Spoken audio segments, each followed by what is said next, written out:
ஏதோ ஒரு பாரம் நம்ம தோள் மேல இருக்கிற மாதிரி உங்களுக்கு எப்பவாச்சும் தோணியிருக்கா?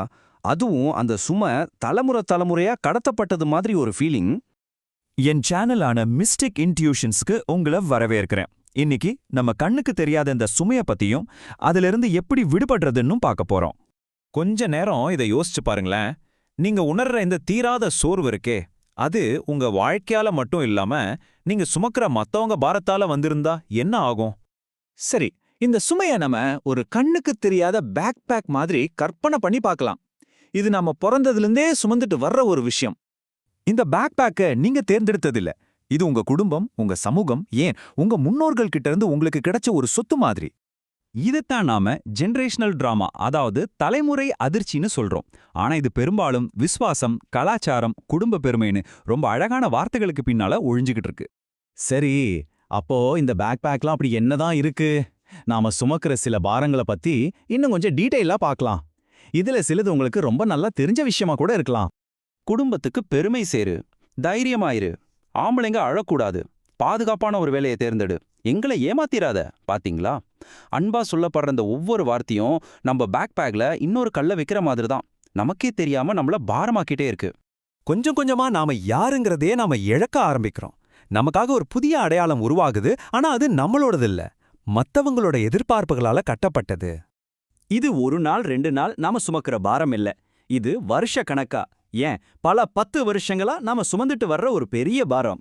இது அமைதியா நம்ம சக்தியை உறிஞ்சு நம்மள சோர்வடைய வைக்குது. ஆனா அந்த சுமைய நம்மால தாங்கவே முடியாத ஒரு நிலை வரும்போது என்ன ஆகும்? அப்போதான் நாம ஒரு பிரேக்கிங் பாயிண்ட்டுக்கு வரோம். அது எல்லாத்தையும் மாத்தக்கூடிய ஒரு விழிப்புணர்வு வர தருணம். பல வருஷமா ஆறாத சின்ன வயசு காயங்களோட பாரத்தை சுமந்து நம்ம மனநலம் உடைய ஆரம்பிக்குது. ஆனா அந்த உடையிற தருணத்துல தான் ஒரு சின்ன விழிப்புணர்வு வெளிச்சம் தெரிய ஆரம்பிக்கும். அந்த நிமிஷத்துல தான் இந்த கேள்வி நமக்குள்ள எழும். இது நிஜமாவே நான் தேர்ந்தெடுத்தது தானா? இதுதாங்க குணமடைவதற்கான பயணத்தை தொடங்குற கேள்வி. நம்ம வாழ்க்கையை நாமளே திரும்ப எடுக்கிறதுக்கான சக்தியை கொடுக்கிற கேள்வி. இந்த கேள்வியை கேட்கறது தான் குணமடைவதற்கான பாதையோட முதல் படி. இப்போ வாங்க அந்த பேக் பேக்கை இறக்கி வச்சுட்டு எப்படி சுதந்திரத்தை நோக்கி போறதுன்னு பார்க்கலாம். பர்சனல் growth, அதாவது தனிப்பட்ட வளர்ச்சிங்கிறது நீங்க புதுசா ஒருத்தரா மாறது கிடையாது.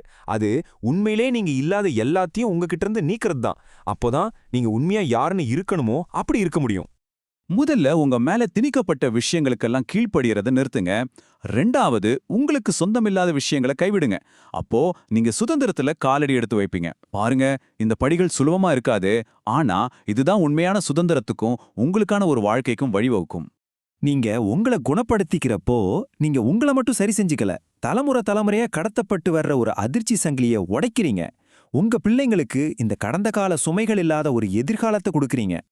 இப்போ உங்க டர்ன். உங்க சொந்த பேக் பேக்குக்குள்ள எட்டி பார்த்து சில முக்கியமான கேள்விகளை நீங்களே கேட்டுக்க வேண்டிய நேரம் வந்தாச்சு. கொஞ்ச நேரம் எடுத்துக்கிட்டு இத பத்தி உண்மையா யோசிங்க. உங்க பேக் பேக்ல என்ன இருக்கு? அதுல எது சுமக்க வேண்டிய அவசியமே இல்லாதது? எதை தூக்கி போட நீங்க தயாரா இருக்கீங்க? இந்த உரையாடல் உங்களுக்கு கனெக்ட் ஆச்சுன்னு நம்புறேன். அப்படி இருந்தா இந்த தகவலை லைக் பண்ணி, ஃபாலோ பண்ணி, ஷேர் பண்ணுங்க. நம்ம சமூகத்துல இணையுங்க. என் சேனலை சப்ஸ்கிரைப் பண்ணி அந்த நோட்டிஃபிகேஷன் பட்டனை அழுத்துங்க. அப்போதான் இது மாதிரி இன்னும் நிறைய ஆன்மீக பயணங்களை நாம ஒன்னா சேர்ந்து தொடர முடியும்.